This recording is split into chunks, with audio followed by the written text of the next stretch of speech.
Hi guys, I hope this is plugged in. I hope I'm not having issues with the fucking mic again because I'm so sick of this. I'm sitting on fucking wetness. What the fuck? That's what she said. Sorry. I'm just excited to talk to you guys because let me just pause the video on accident. I'm excited to talk to you guys because I haven't in so long because I have just had so much on my plate. And I just need to put out one video a week now, unfortunately.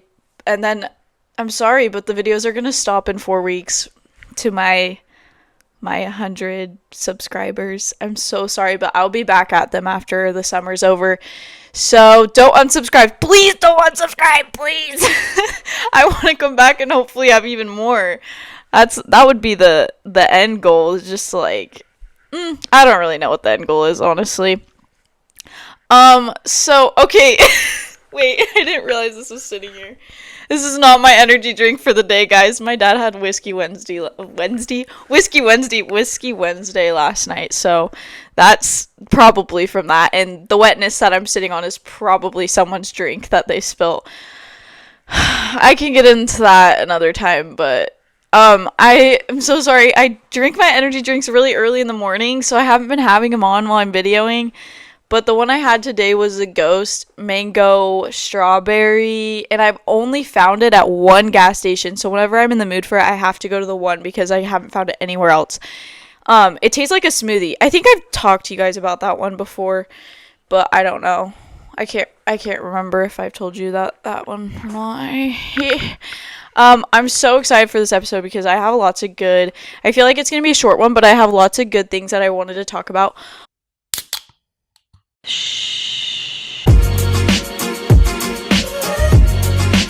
Also, I want to get a tattoo. I've told you guys, I have so many other ideas for tattoos, but this is my new one. I'm always telling you what's new, what's good with whatever new tattoo I want to get. I still want to get the shark. I think I said that. I'm gonna get it right here. And I want to get that flower thing. Like the SpongeBob flower, even though I didn't even grow up watching SpongeBob. My parents wouldn't let me. They also wouldn't let me watch Caillou. He said it was too whiny and it would make us whiny. Respectable, I think. And the new one that I want to get is, this one hits home. Obsession over talent, right? So, yeah, that's what it is. I just want those words on me somewhere. Because I think that's a big thing to think about in life, in anything that you do. There are always going to be talented people doing the same thing as you, but if you can be more obsessed, you're going to be better at it than them. And also, it doesn't even matter if you're better at it than them. It's never about that. It's like it's like how do I explain this? Like, it's just like you can't compare, right? Once you stop comparing is when life is free. Your life is freeing. Yeah. And anyways, we don't compare. But I'm just saying, like, if you have the drive, the obsession over someone that just has the talent but doesn't have the obsession, you're going to outperform them in anything you do. Let me check that this mic's on again. Actually, I'm having a hard time with my equipment. But yeah, also randomness per usual. I wrote this down because I was thinking about this the other day.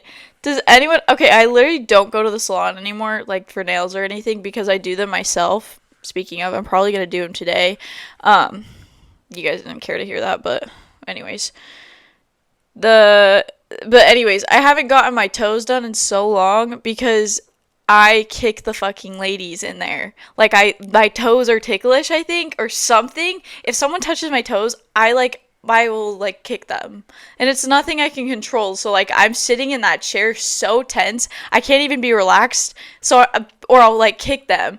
Because, I'm just sitting there and they're, putting the things through my toes, too. Also, if you guys didn't know, I had a web toe, so they actually laugh at me every time I'm in there, too. That's another thing. I'm a little self-conscious. Just kidding, I'm not self-conscious, but when I am in there, every fucking time they're talking about my stupid web toe. I can hear them talking about it. I'm just okay, I get it. It's different. And it's not all my toes, it's just one on my right foot, but they can't put the thing in it because it's webbed. And I just sit there Okay, like, what am I gonna do now? Holy shit, I'm having so many technical difficulties. Like, my phone just ran out of storage again. I thought I solved that last time we recorded. Anyways, I think I was talking about them talking about my toes. Ugh, fuck, I can't remember. I don't know, but I just kicked them, so it's not even relaxing, so I can't go anymore because it's not the shit for me. Like, I'm not having a good time because I'm just, like, wanting them to paint them and, like, get it over with. And maybe, like, if they do, like, the foot massage. Like, I like that, but don't touch my toes. Anyways. Okay. First introduction to this episode. Here we go. Why is it better to hate losing more than you love winning? This is what I think this is why I was able to get to the level I did in tennis, was because I genuinely did not care for the winning aspect of any of it. I just hated losing so much that I, like, kept going, because I never felt like I actually got to where I wanted to be, ever. I never was satisfied, so it was just like I could keep going, practice, and feeling like I wasn't doing enough still. And I think that's how most people should feel. I think I'm reading this book right now. It's really good. I can't remember the name. Oh, fuck. I just got it the other night for my friend. But basically, it's like, be a cleaner, not a closer, which is what this means is you're not closing on anything. You're not finished. You're never done. You're the cleaner. You're the one that just, like,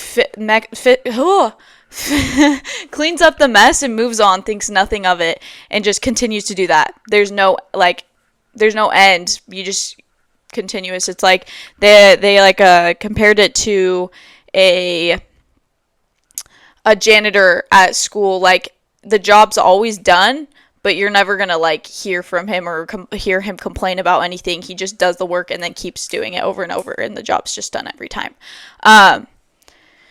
But yeah, wait, why did I say that? Oh, because because that's kind of how you have to be if you want to get to the next level. So for example, when I would lose a match, I'd go batshit crazy. Like, I was either, like, straight from the match, I'd drive to the gym, or I would drive to the trail and I'd go on a 3-mile run, clear my head, or I'd go into the gym, lift really heavy, just, like, get it out of my system, and then I move on and I'm out to practice, like, either that night or the next morning. I never really gave myself an option to, like, sit on the loss as well. I was just like, okay, this fucking sucks. I'm angry in this moment, so I'm going to let it out, and then I'm going to move on, and it's to the next thing. It's the next day. It's the next tournament I have. I'm not going to sit on what just happened.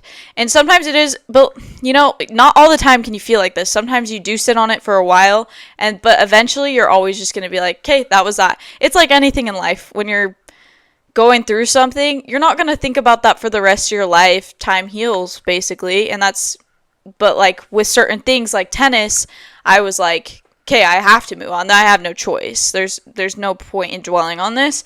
So that's how I would react after a match. But this is what's the difference. When I would win a match, I felt nothing. I felt maybe, like, a relief right after I won, but it wasn't like, oh my god, let's go celebrate, I'm so hyped, like, this is fire. Which I wish I celebrated myself more. I think I've talked about this in another episode, but I wish I did take in those wins a little bit more, because it's all about the journey. It's never about the end goal. But for me, it was always about that fucking end goal. So I was never satisfied. After a win, I was just like, all right, what did I do, like, wrong in that match? Like, sometimes I'd win and I'd beat a higher player, but I felt like I played like shit. I was like, and I would tell myself, I'd be like, bro, like, okay, this is bad. Like, you should not do this. But I would tell myself, like, oh, you just got lucky. Like, they just having an off day. Like, it's not how you should be thinking. But sometimes I would say, I was so hard on myself that I'd just say, oh, like, I kind of just got lucky today. Like, I didn't play my best. Like, I feel like I didn't play my best, but I'd still win. But it's really like, you did improve. You're just not seeing it, you know? But yeah, my losing versus my winning is, like, crazy. Like, losing, just, like, on to the next thing, winning on to the next thing. It did not matter. Like, it did not faze me either or. But I just hated losing so much more. I had freakouts when I lose. but the wins were like, yeah, obviously I should beat them, or it's like, oh, I kind of got lucky, or it's like, yeah, like, let's prepare for the next tournament next weekend or whatever. But, or like, oh, I feel like yeah, you know, I was really hard on myself. I was like, oh, I feel like I didn't, I had too many double faults. Oh, I did, like, it's still, I needed to take them in a little bit more, but you learn from your mistakes, like I always say. So, I just didn't celebrate them enough. Anyways, another piece of advice: if you want to change or be someone you're not, have a future you want, anything that you desire, you have to take the steps every day. You can't just want it. You have to do something about it. Dang, we're getting really motivational in this episode. I think it's like kind of been built up in me for a minute. So, you gotta, yeah, so people can want things. I want things every single day, but if I'm not doing something actively every day to get me closer to whatever I want, then I don't want it enough. And I think you'll know if you really want something if you mindlessly do stuff every day to get that thing. Even, or not even mindlessly, if you're actually doing stuff, that's even better. You just have to stop sitting in the cycle for months and months of just like doing your day-to-day routine of what you're used to, because that's, I mean, if you're having a good time, sure, but if you have these goals and you're just doing the same thing over and over again, you're not going to get to wherever you're wanting to go. Yeah, just, so I wrote down, like, mindless days with procrastination need to stop, and I'm a big procrastinator. Like, if I'm thinking about, like, I almost get too overwhelmed with so many things. Like, I make myself overwhelmed that I just leave them all for the last day, because I know if I leave them all for, like, the last day of the week before they're due, like, assignments or something, that I have to do it that day. So I'm going to be, like, determined that day, and then I'm not going to, like, be in and out of focus, you know?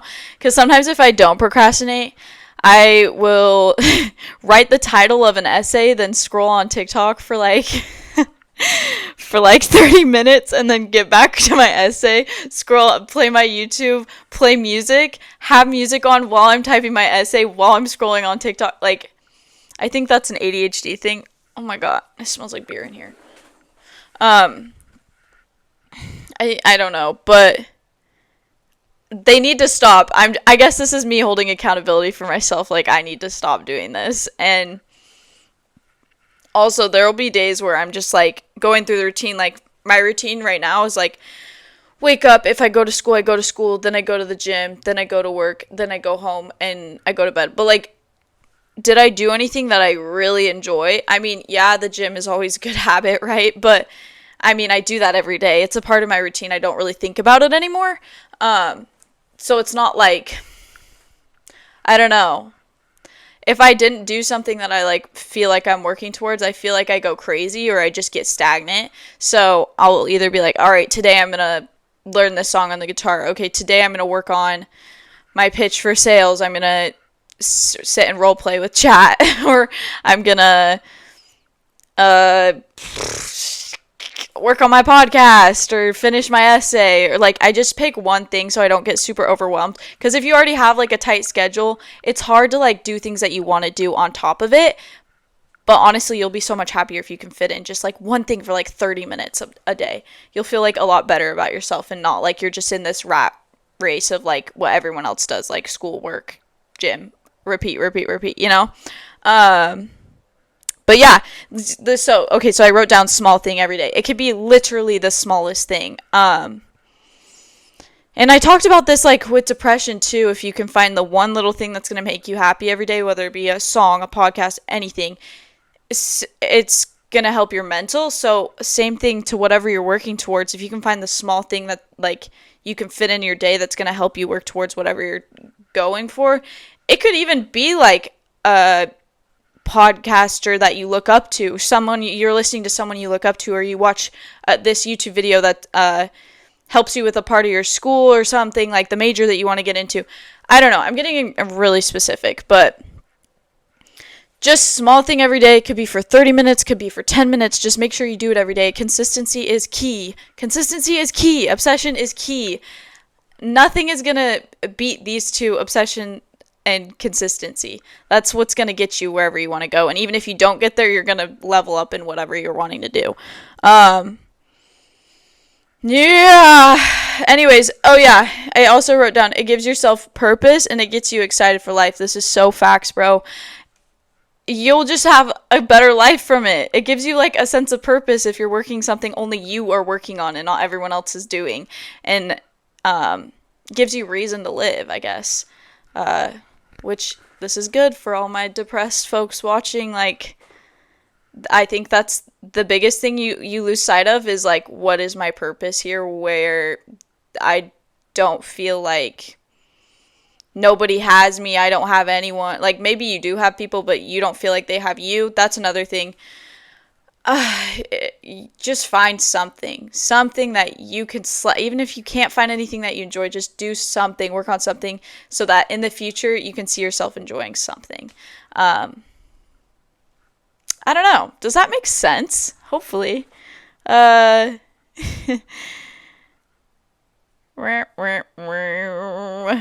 a good piece of advice. Fall in love with a good heart, not a good face. I was reading through my Instagram reels, and I have like a lot of inspirational ones from dated back to like 2020. Like, I have posted so many. I have to click through a lot, but I was reading through all of them because it's a good reminder to just go back and be like, yeah, like I need to remind myself these things because you don't always get them on your feed. So that's why I have that. The highlight reels. That's what it's called. That's why I have them in there. But yeah, fall in love with a good heart, not a good face. Obviously, attraction, like on looks wise, is what brings people together.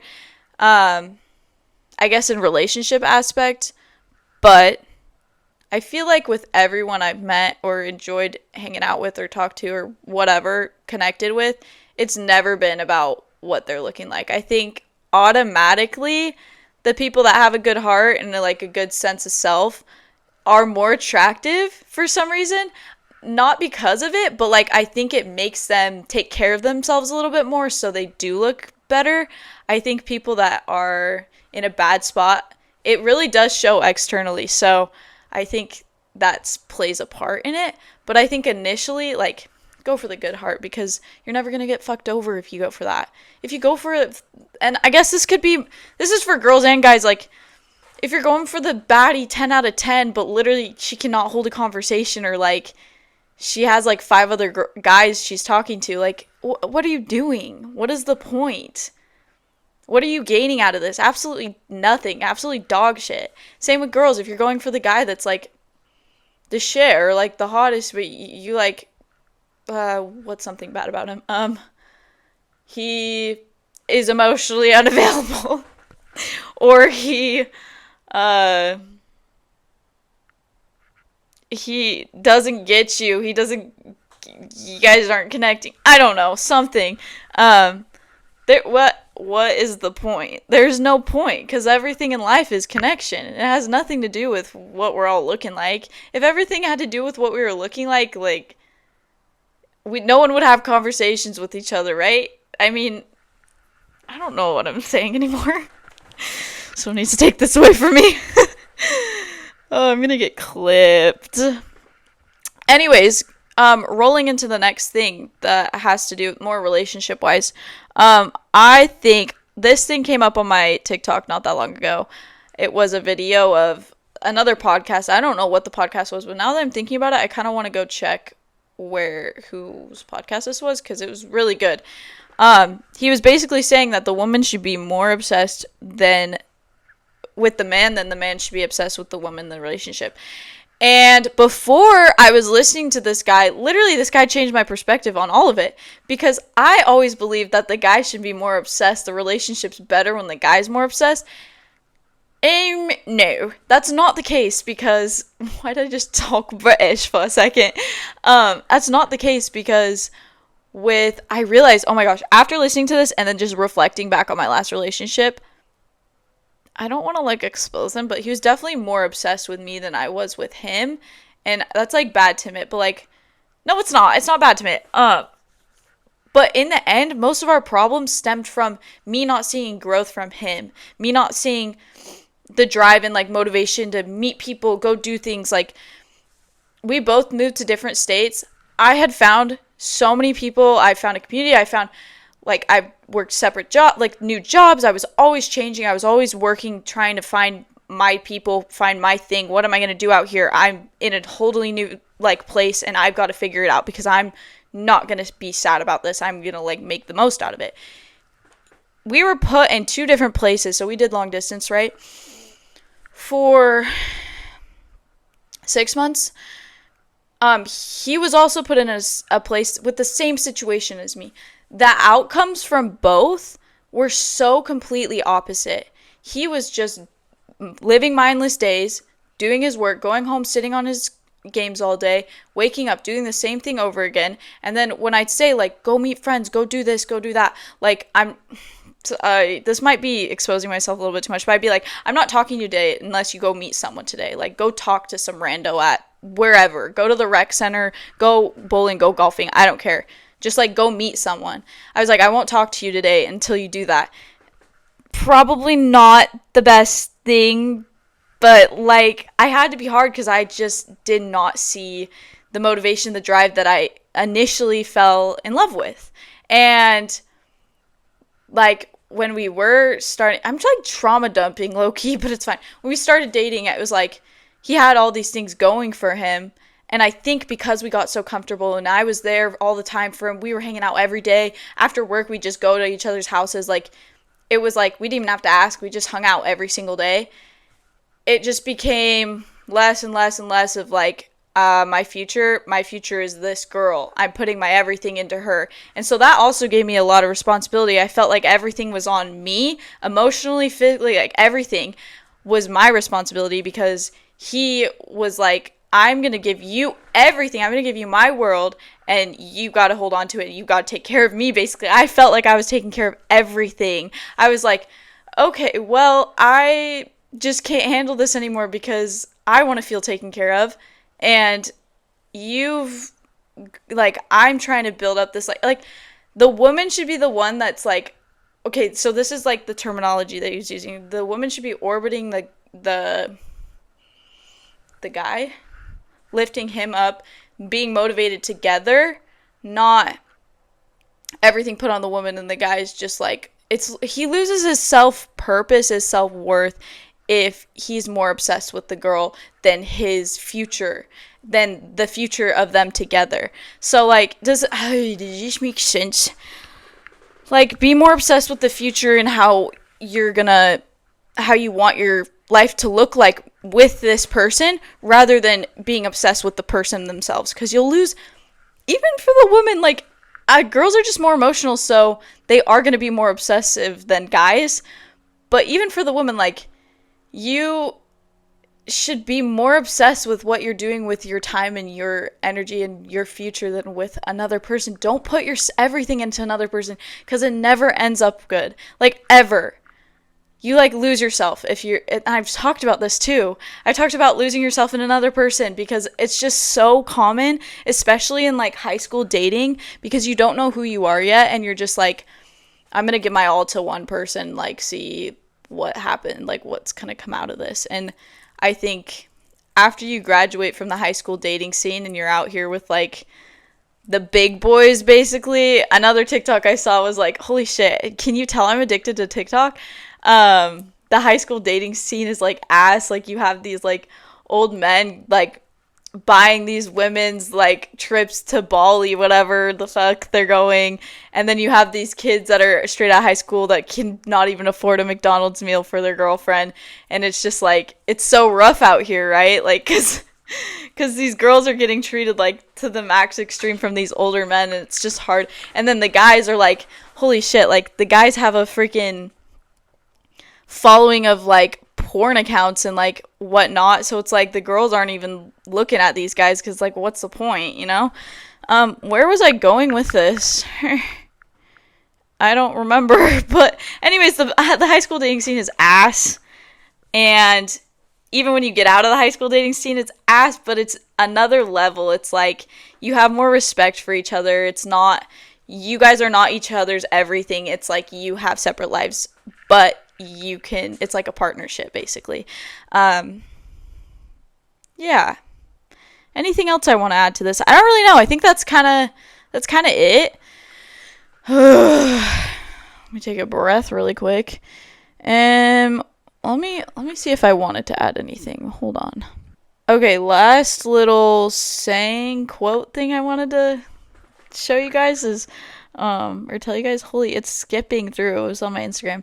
Choosing myself might upset or disappoint some people, and that's okay. Adults can cope with feeling upset. So this is what I'm saying is like, when you get outside of the high school dating scene, outside the high school life of friends and whatnot, you are automatically choosing yourself more because you are like dead set on your future now. Now everything that you do from this point on is like, oh, like you can live a really good life depending on where you go with your work and whatnot, or you can have a shit life. And it's like, automatically you're going to disappoint some people because you're putting so much energy into yourself right after. You can't give your all to everyone else. So I think it's important to remember that if you feel like you're not treated like maybe you were in the past by some of your friends or whatever, and you're just out of high school, it's nothing personal. Everyone has different things going on, and you just can't take it to heart. Yeah, let's end on that.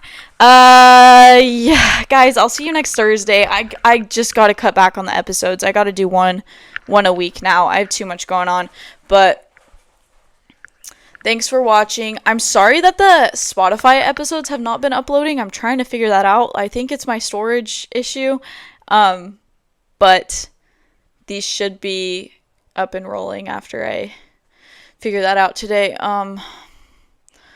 What did I want to give you guys an update on anything? Really? No. I don't really have anything going on. I leave for sales in 4 weeks. Hello? Oh, also, I guess I could share this. My talking stage, you could say, is flying me out in 2 weeks. Fire. So that's something to look forward to. And then also, yeah, sales in 4 weeks. 4 weeks away. Are you shitting me? I'm shitting nuggets and balls. Like, what am I gonna do? I'm going out there with no one, so I absolutely know nothing and no one. I mean, I know stuff now, but like, I don't know anyone. It'll be a journey. I love putting myself in these positions. It's always good. It's a learning opportunity, growth as a person. That's kind of why I did this in the first place, was like, I need something hard again. I need to be on the grind again. I'm losing my edge, basically. Okay. I'm done. Bye, guys. See you next Thursday.